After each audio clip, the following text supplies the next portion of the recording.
While the pandemic situation is getting better for some countries along with progress in vaccination, there have been discussions on how to transition back to work in the office space. Amidst these talks, some tech giants broke the silence, such as Facebook CEO Mark Zuckerberg, announcing that he would allow all full-time employees to work remotely if their roles permitted it. Also, Twitter's CEO Jack Dorsey informed staff last May that they could work from home forever if they wished to.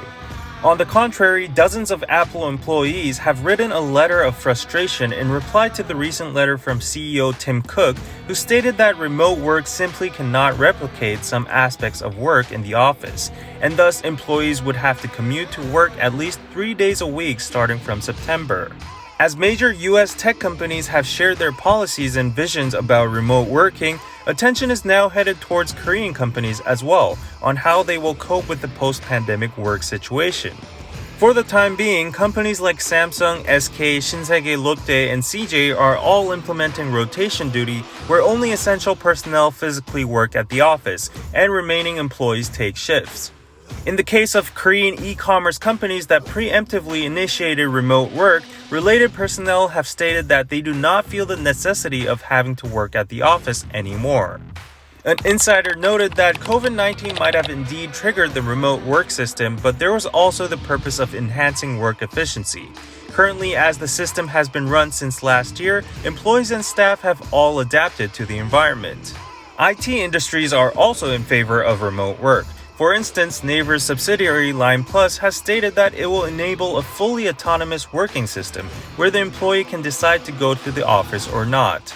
Line stated it has been confirmed that work results can be created regardless of where employees work. Flexible and efficient form of work will be pursued for the long run. But as post-COVID trends move towards a more flexible work environment with directions towards a fully remote working outlook, voices of concern over this transition are being highlighted, especially from higher executives.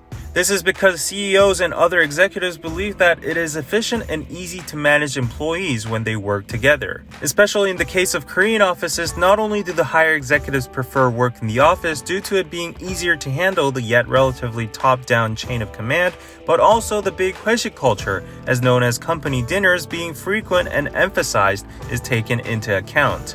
In contrast, one survey result revealed that over 44.9% of those in their 20s to 30s said they would not like to have company dinners even after the pandemic.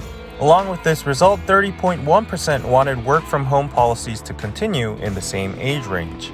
Thus, as more and more companies are declaring complete remote work systems internationally and domestically, it is a question whether the majority of workplaces in Korea will follow this path. In the meantime, there's no guarantee whether this transition to remote working will be an ill-fated course into a weaker company culture and employee collaboration, or an innovative step towards a more efficient and time-saving workplace. What is your opinion on it? Please let us know in the comments.